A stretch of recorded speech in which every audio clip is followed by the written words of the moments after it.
Monday, 24 January 2022. Welcome all.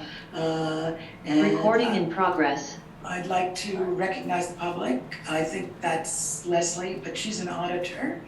Let me see, got it here. And Dawn. And Dawn, yes, hi Dawn.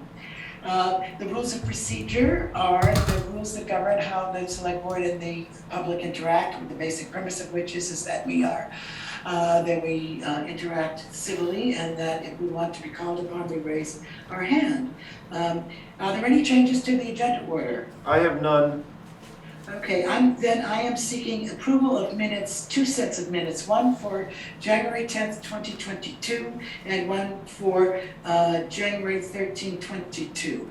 Random motions. Okay, do I have a second? I'll second it.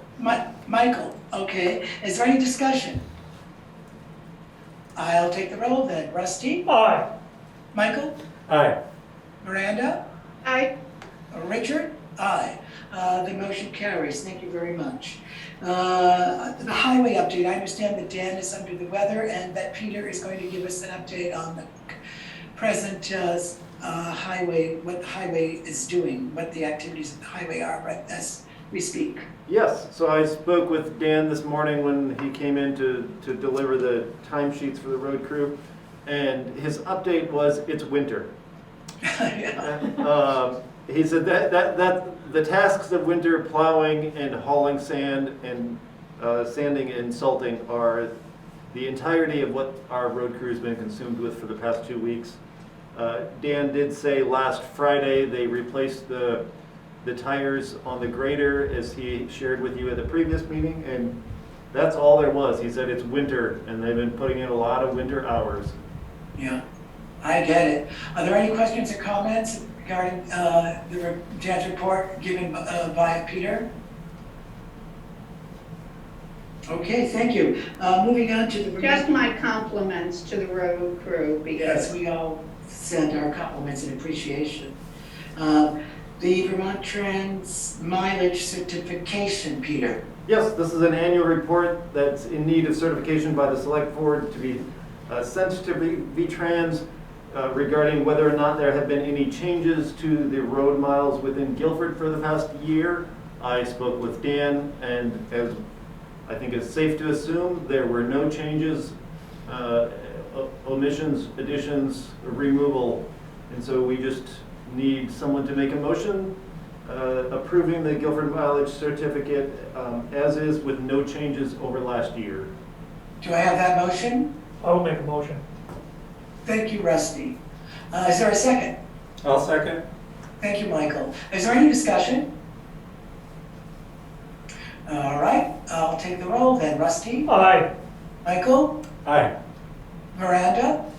aye. Richard? Aye. That motion carries. Thank you very much. Statistical reappraisal. Lisa, I see you, I don't see you, but I see that you're on. Would you like to discuss that? Sure. Hi. I didn't even realize I wasn't on camera, but if that's okay with you, then it's fine by me. So, We'd like to see you if you could come in. I didn't have somebody. Here we go. Start video. Here we go. Oh, that's. That's an interesting read. Oh, if you're not prepared, Lisa, it's okay. That's okay. My apologies. We can stop video, I guess. We'll do that. Yes. Anyway, okay. Yeah.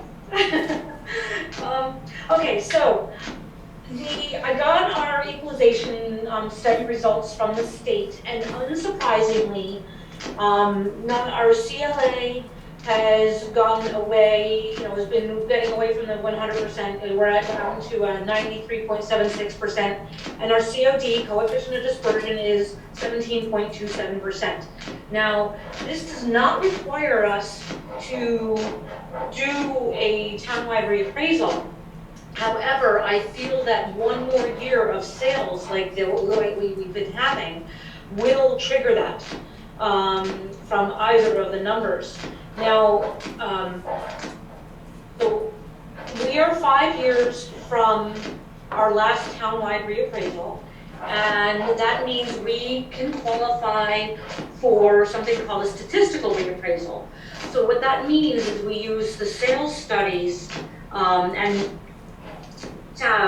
land and new land schedules and new schedules to come up with a way to change our values without having to actually go and do every single house again. So it is a much less expensive way to get our numbers back in line so we are in a better place for our taxes as well as just our market values. So what I've got here, I sent to Peter and he sent to you guys a bid from Russ's company. The bid is for, the contract is for $20,145.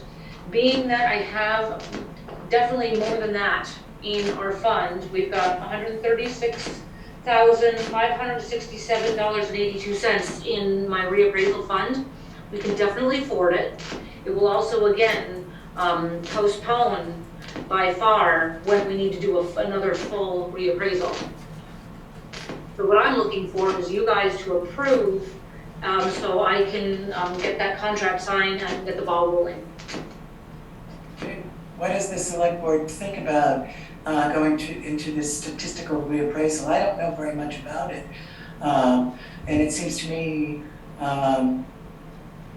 we should know about it. I mean, do other towns do this, Lisa? Yeah, I mean, it's a way to get your numbers back in order without spending a ton of money and doing the whole physical, going to every house again kind of thing within 5 years, so.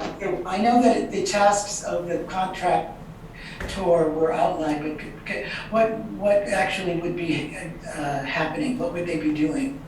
Again, most of it would be just purely going through sales, office work is 90% of it.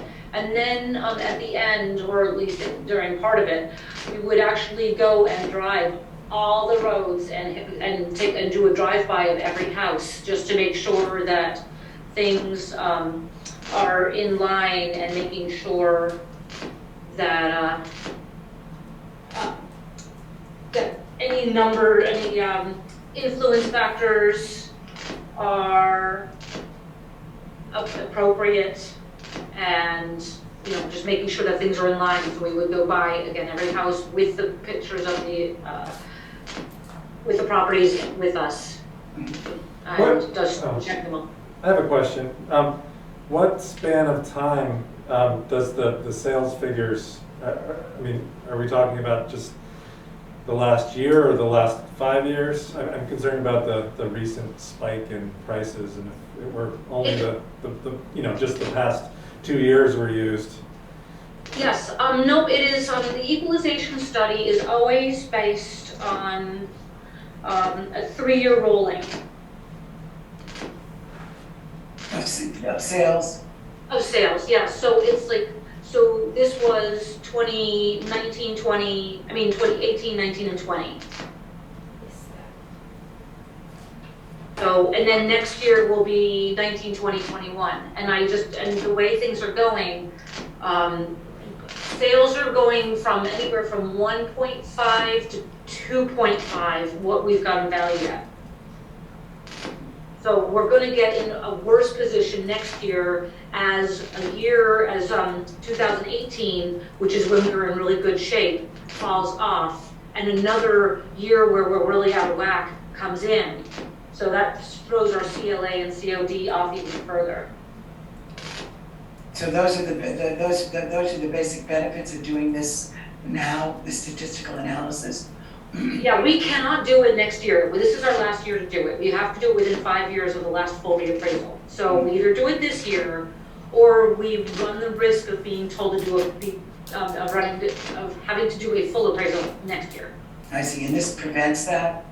Yeah, because this would kick us back in there and get our CLA and COD back in better places, and be more where the market is. And honestly, if the market stops being so insane in a few years, then we're going to need to do a reappraisal again, which is expected, but I would like to just do ourselves, just kind of do a little check here and get ourselves back in line where the numbers are now.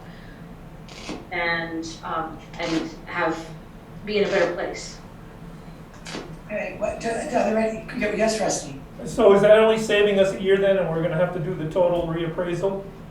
No, if we do the statistical, it should bring our numbers back in line with where things are now and where they're headed, and we should be in a really good place. I don't know how long this crazy market's gonna last, but there's no sign of it slowing yet. I'm just saying that if we don't do the statistical, there's a good chance we'll be called to do a full reappraisal next year. I'm not saying we will have to, but the way our numbers are going, we very well likely may. How often is a full reappraisal done typically? Well, hopefully we won't go quite as long as we did last time, but 10 years is okay. I mean, we went actually, our last one was fine. We were actually 12 years. We went from 2005 to 2012. I mean, no, 17. And the one before that, it was way long. It was like 20-something years or something crazy like that. Another question, Lisa, is that don't we need 3 bids for this? We don't need to do 3 bids for a statistical. Or if we wanted to go for a full reappraisal, we should do extra bids. But this is kind of small potatoes in comparison. Is that correct, Peter? I thought if we're contracting, we need to have over a certain amount of dollars, we need to have bids. Yes, you are correct, Bridget. Per the town purchasing policy, any purchase in excess of $2,500, unless the select board makes a motion to make an exception to the policy, does require 3 bids. So do you think you could get 2 other bids, Lisa? I could probably get 2 other bids, but it might make it not happen this year. I will do my best. I have everything lined up with the state. We're just waiting for the signed contract, and Russ is waiting for the signed contract, and we're going to get started. Yeah, But I can reach out to some people and see if I can get some bids. Yeah, I think that would be in the town's best interest, given that that's our policy. That we when we have a contract, that we seek out 3 bids and then discuss the bids. And if you did that, I think that would also give me more time. That would also give me more time and other select board members more time to try to get our minds around this a little bit more, because I would like to. Miranda? So I guess our policy is in place unless there's a compelling reason not to. And so I was wondering if Lisa, could you tell us whether there would be a compelling reason why we should do this now rather than try to get 3 bids and assess them? Mainly just that I'd like to get the ball rolling. I mean, we're already towards the end of January. So, say this ball, we could get this ball rolling in the next week or so if we can move forward with it. If I've got to get 2 other bids, I've got to find out who I can reach out to and get them to give me bids to do it. So that's probably another few weeks, which probably will, it'll put us probably more towards the end of February rather than the end of January. And would that work? That just takes a month out of doing the project. Because this is giving us our reevaluation for this current year. Peter, I wonder whether you had any kind of knowledge about this or just an opinion to share. As far as the statistical reappraisal, my only knowledge is about what you all have now, based on what Lisa and I have been communicating over the past week or so. So I don't have much more of a knowledge on this process than you do right now. It's difficult to say in the sense that The select board on occasion has made exception to this policy. Both the sitting select board and previous select boards have tried their best to avoid doing that because of a variety of reasons. Given the scrutiny that the select board has been under of recent, and given the amount of money for this, I realize, as Leisha shared, that $22,000 is dramatically cheaper than 150 plus. But given the scrutiny that you've been under, my professional recommendation would be to consider seeking out a couple of other bids. Yeah, I was thinking, Lisa, if you could just, if we could, and I'm not the only decider by any means, but my thought is that if you could see whether you could get other bids by our next select board meeting, and bring this forward, and if you and what the time period of that would be, and then we could based on what you find, we could either vote on this or other pending other pending proposals. Does that make sense? It does, though I will tell you, there aren't that many other people who do ProVal, for example. So then that means we're talking about bids that involve changing to a different platform and everything else. So I can pretty much tell you that nothing will be this price, but I will do it as you ask. Okay. I mean, let me ask the select board members, what do you think of that suggestion? Well, our next select board meeting is in 3 weeks, not 2 weeks. Mm-hmm. And I'm wondering whether Lisa could do her research, and if it seems like she would, that she does the best she can to comply. If she can't bring us 3 bids, I would be in favor of going forward with this. At the next select board meeting? Yes, in 3 weeks. Yeah. I have one more question. Is there any way the statistical reappraisal can use more than 3 years of sales data? Because I'm concerned. Well, the statistical will use more than 3. It's the state equalization study that uses just 3. So the statistical reappraisal would use more than 3? Yeah, we would use more than 3 for the statistical. It's just the state equalization study that we get presented every year that the CLA and the COD are based off of is always a 3-year rolling. The statistical will use more than that.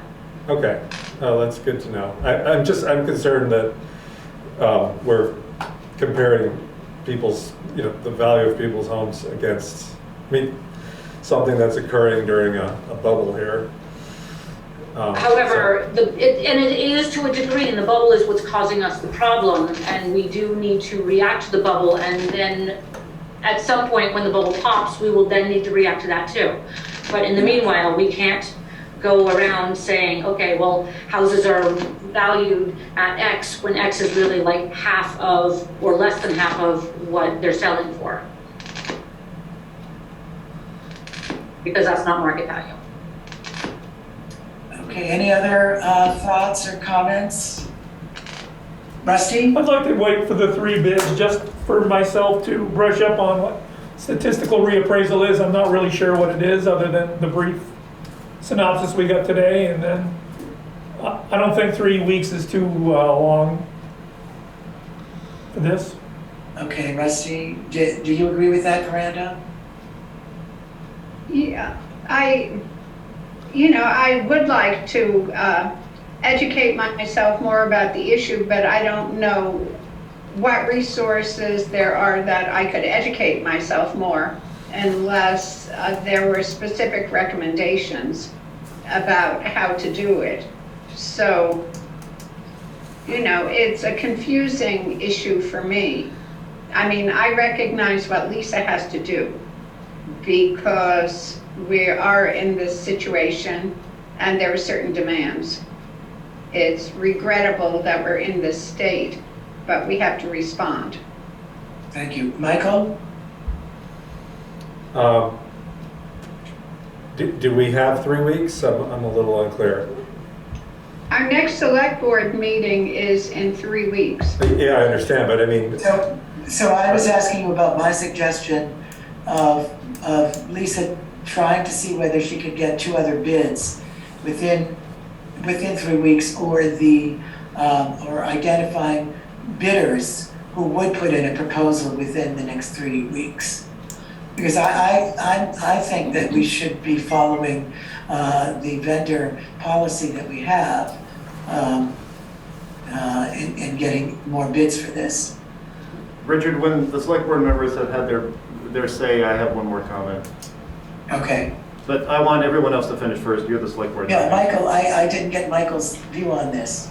well, I mean, do we have 3 more weeks to, get 3 quote, estimates and to have a little more time to study? Well, we're this? asking Lisa to try to see and then to report back to us. And then we will consider, one, whether she could get 3 bids, and 2, whether if she didn't get 2 other bids, whether we would make an exception to the policy, and whether we would vote for this particular contractor.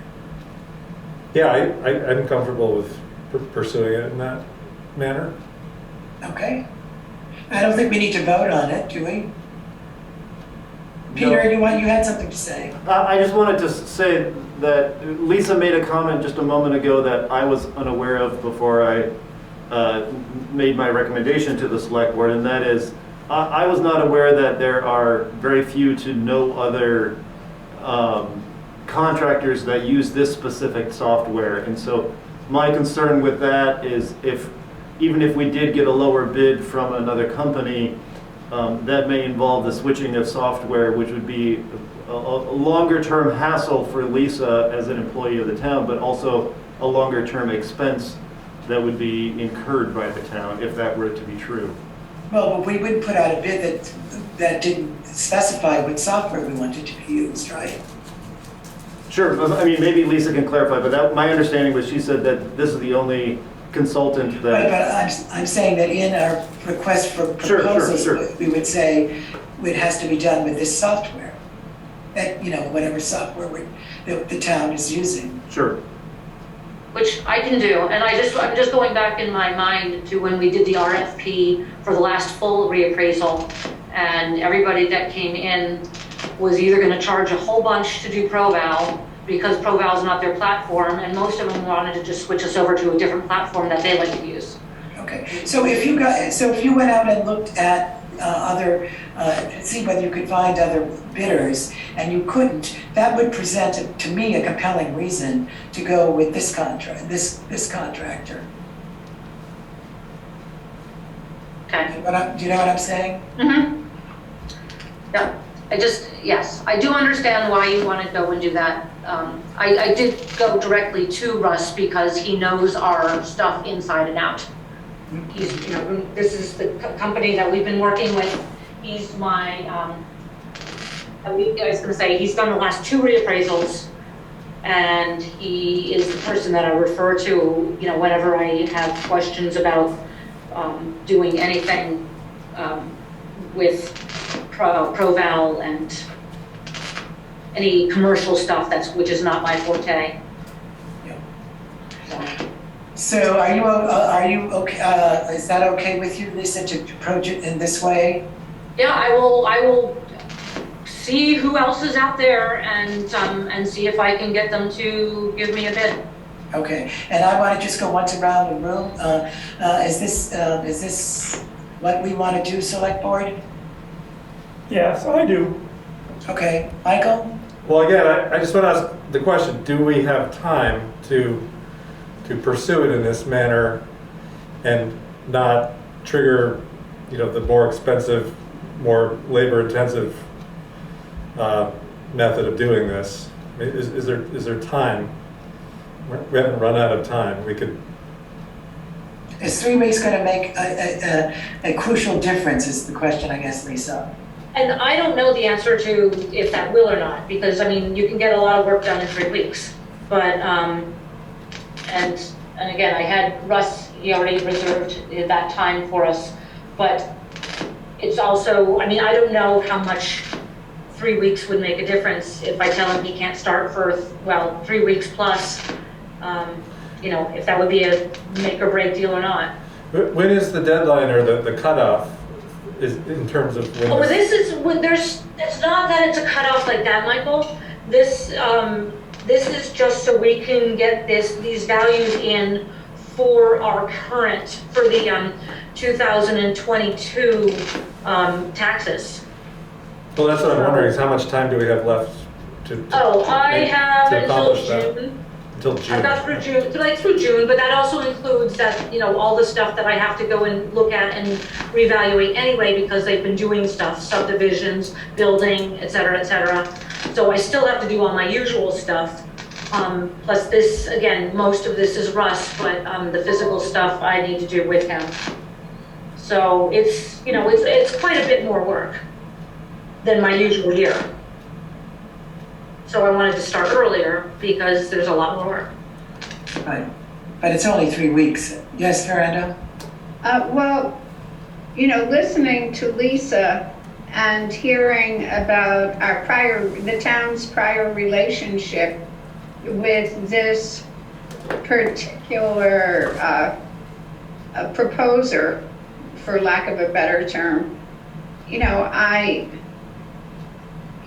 one hand, I would like more time to learn about it. On the other hand, I'm concerned about losing this proposal, whether, you know, I want to know whether a delay might contribute to losing the person who has a history with the town and who knows the details of our situation and has a working relationship. These seem to be some of the overall reason in the past why we've gone with a single contractor rather than putting something out to bids, because of a history with the town that makes that person's or company's knowledge base more valuable to us. But there's also been compelling reasons to do that. Richard, may I make a recommendation? Yes. May I recommend that someone make a motion to make an exception to the purchasing policy? If that motion so passes, then move on to vote on this specific. If that motion does not pass, that gives you your answer that the select board feels that this should go out for further bids. Can I ask one more question? Sure. Okay. Has this contractor that we worked with before successfully performed a statistical reappraisal for us? Not for us, we have never done a statistical. Okay. He's done plenty of them, but again, we've never, in the town of Guilford, we've never done a statistical. Okay, good. I will say that last time we hired him, it was after a full RFP and we had about 5 different bids and all that other stuff. Yeah, Peter, I'm not sure that makes sense to me to do that first. Okay, no problem. Yeah. So where does that put us? Sounds like we want to try to get 3 bids. Yeah, I think so. Okay. Okay, sounds good. So Lisa, why don't you, let me know during how you're making out in regard to progress with that. You know, I mean, if it seems like a doomed venture, maybe we can do something else. There's always a possibility of having this special select board meeting by Zoom and voting on that proposal, for instance. Okay. But I think that we would do, in the interest of transparency and in the interest of town policy, I think it's best for us to go this route and stick with the policy of the town in regard to contracting. That sounds good. Okay. I will get on the phone on Wednesday. Tomorrow I'm busy with other things. Okay. Thanks, Lisa. Well, thank you all. Have a good night. You too. Thank you. Okay. Our next item is the town meeting by Australian ballot Is only, there and need to vote on anything there? Okay. I would like to move that, I move that due to the increase in coronavirus cases and the Vermont legislature's passage of S-172 and the inconvenience of moving the town meeting day to a date and time certain, that the town of Guilford shall hold their 2022 town meeting day by Australian ballot. Do I have a second for that? I'll second it. Thank you, Rusty. Is there any discussion?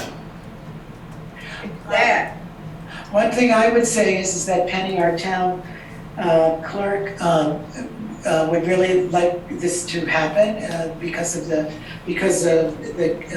convenience of it and not moving the meeting, and I think that that's a compelling reason because of the voting arrangements and so forth. So there's one reason to accept this motion.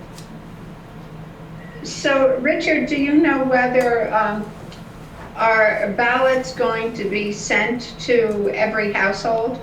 No, people must either, must officially request them and sign for them to be sent to the household.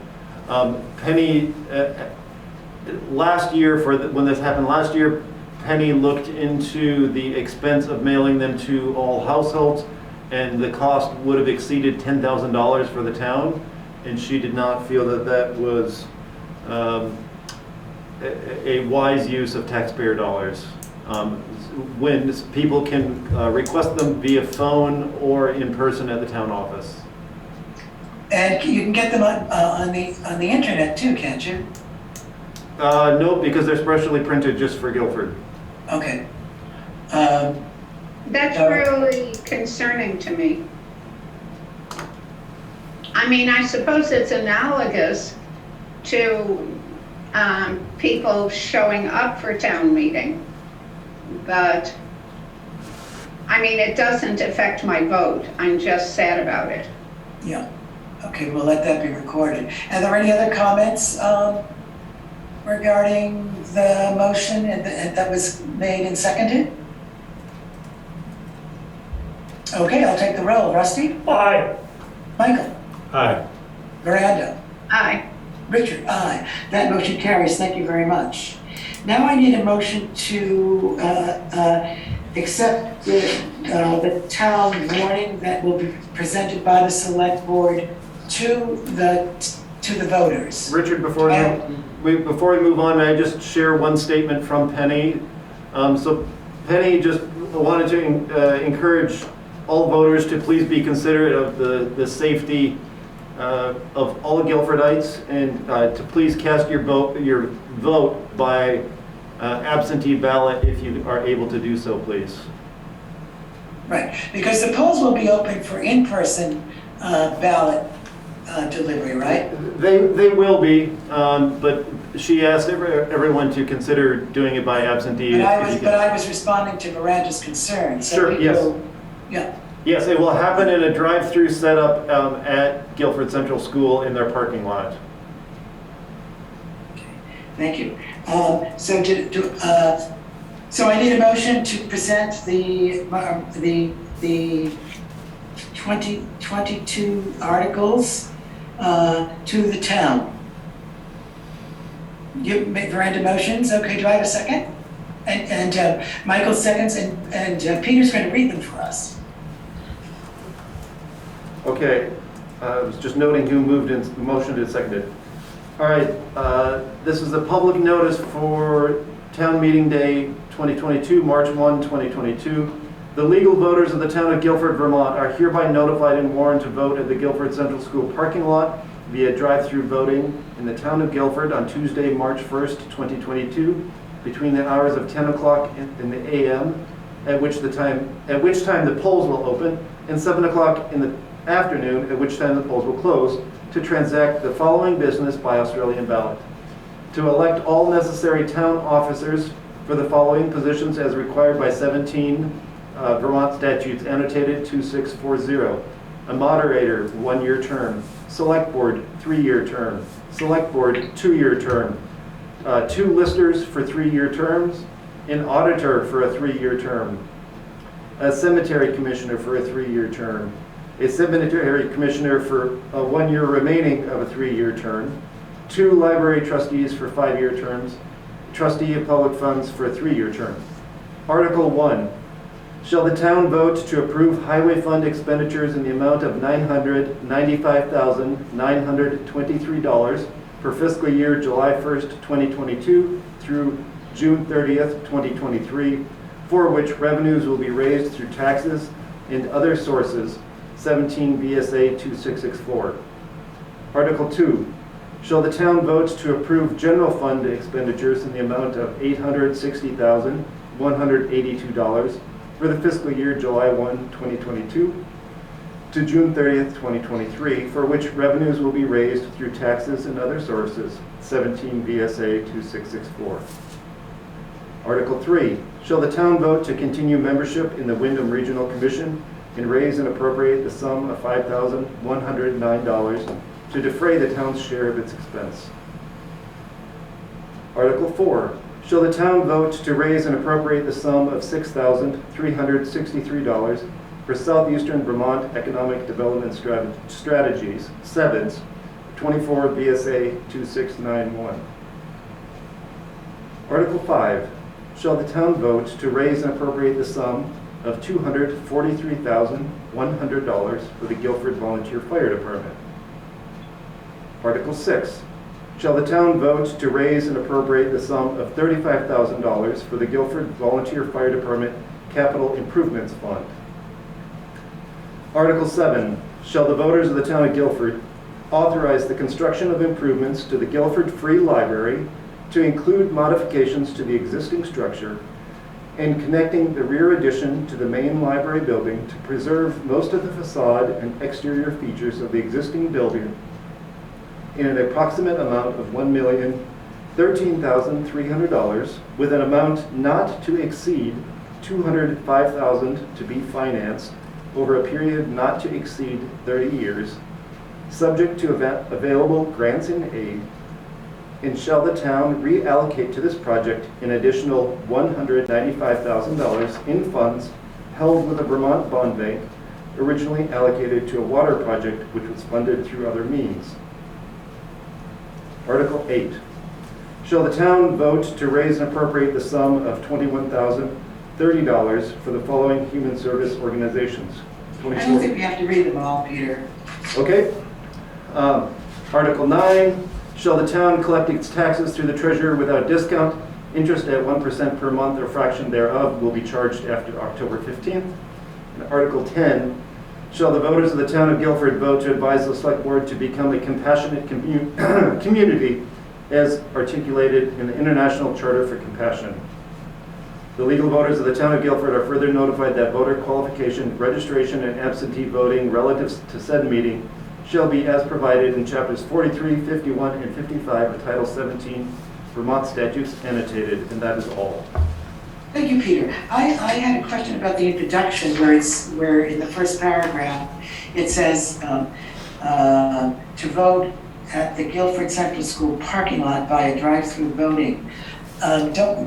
We don't want to put in mail-in voting. I see that we have it in the last paragraph, but I don't know why it just says drive-through there. It must be a legal reason. Yes, so that part is given to me by Penny, and so I believe it's because, this is my understanding, I would have to verify with her, but that absentee ballots are always available at every one, and we have to notify by state law where residents can vote in person. We don't have to notify them to vote by absentee. I see. Okay, so it's legal. Very good. Is there any further discussion? Okay, I'll take the roll. Rusty? Aye. Michael? Aye. Miranda? Aye. Richard? Aye. That passes, and so we have our articles for next year. Thank you, everyone. Richard, I wonder whether there's still time, and I could ask my sister who's laying it out, whether there would be time, to put a tiny banner headline in the Guilford Gazette saying, remember to call the town office for an for a mail-in or absentee ballot. Oh, yeah, I would definitely. I don't think we have to vote on that. I don't think that's a select. I think it's too late, but I think that we really need, I would discuss that with Penny and ask her for the correct wording. right,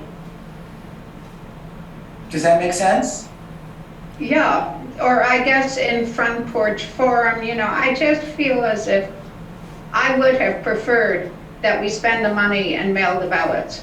That's just my personal feeling about, if people get the ballots in the mail, they have to clarify these issues for themselves. Anyway, so I think But we should, I'm sure that the select board could help to advertise the fact that there's a mail-in, there's a mail-in opportunity for voting this year. We should do everything we can. Maybe we should have a session about how we can help to do that. Okay, we'll put that on the agenda. Now I'd like to make two motions regarding the select board entering into executive session. And number one, I move that we enter into executive session due to the fact that premature knowledge of discussions could potentially put the town at significant disadvantage. And number two, so that's my first motion. And I need a second for that, if you would. I'll second. Thank you, Michael. Is there any discussion? I'll take the roll. Rusty? Aye. Michael? Aye. Richard? Aye. Veranda? aye.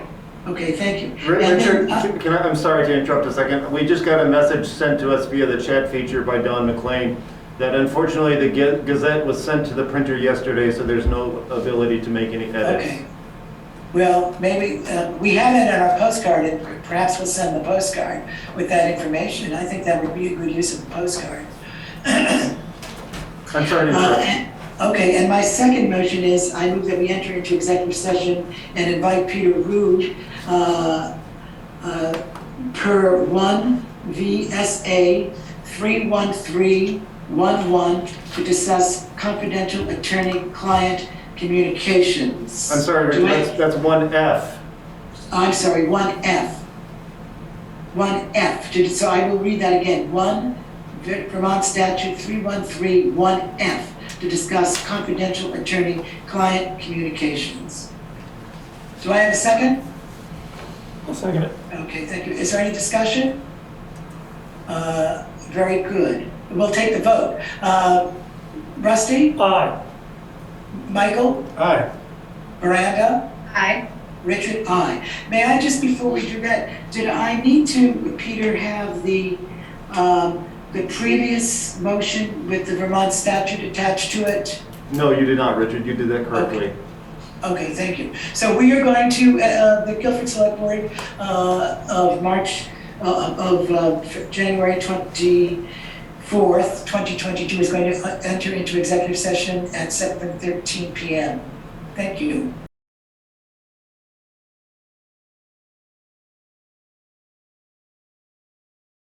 Okay, the Select Board is exiting executive session at 7:34 p.m. and is taking the following action: to schedule a meeting to review and decide on the ARPA applications that have been received.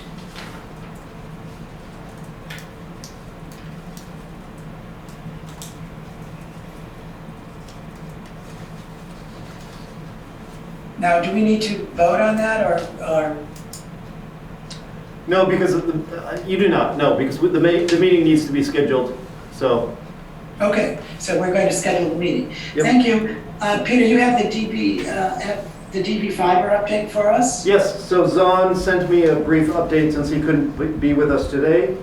So the latest DVFiber news: the Master Service Agreement, or MSA, with DWI, their partner corporation, is now in place, and is supported by a series of more detailed statements of work, such as engineering and design. Number 2, high-level engineering and design is now underway. The actual network will consist of one major line and several, sublines, each with multiple hubs as needed. The currently design shows Guilford on a subline and calls for a hub station within Guilford. Not much is known yet about the details of this hub. More information to follow. The 6 Phase 1 towns are slated to see service beginning in Q3 of 2022. Phase 2 towns will see service next year. 4, the capacity for individuals town in the district to commit ARPA funds to this project will be tested. Research is currently underway to determine best practices, for example, in the case of networking lines crossing town lines, or for providing assistance for local linear length hookups. Additional information coming soon. And lastly, DVFiber has contracted with 4 providers for administrative services such as project manager, grant administrator, internet system support, and social media support. And that is all that Zon had to share. Thank you, Peter. I have a question. Is Guilford is phase 2? Yes, correct. Okay. Are there any questions or comments about that report? Thank you very much. On to the warrants. Miranda. Okay. I move that we pay the following warrants. Week 1, 16/22, for the sum of $6,027.09. Payroll, week 1, 23/22, for the sum of $12,712.56. Expense warrant number 2214, for the sum of $50,217.67, for a total of $68,957.32. Do I have a second?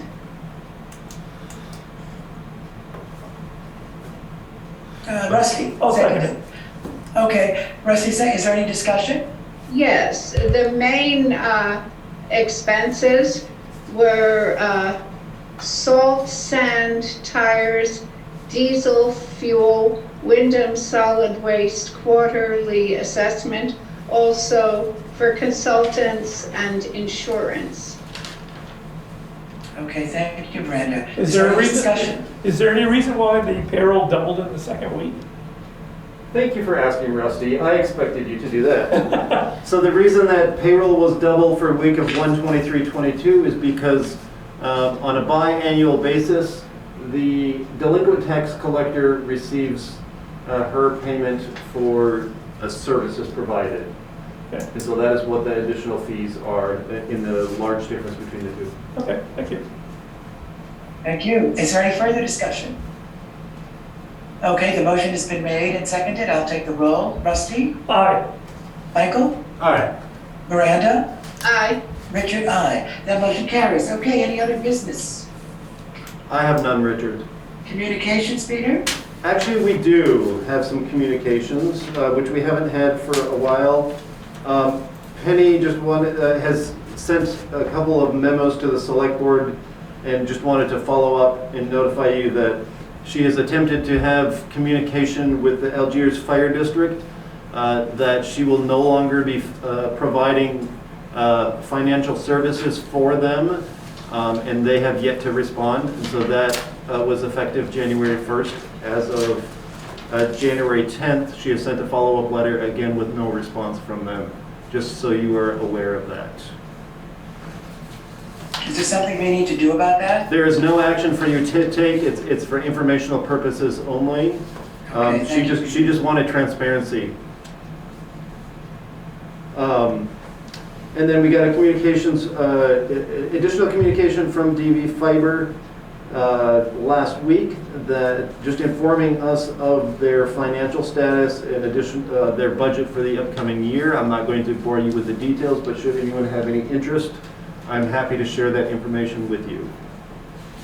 And last but not least, this is, I would like to read this. We received a thank you letter from Ruck Up, the organization that serves veterans in our community and does their boot drop over by Doug Richmond's business every year. I just thought this was a very powerful letter, and I thought it warranted reading out, if you can indulge me, Richard. Mm-hmm.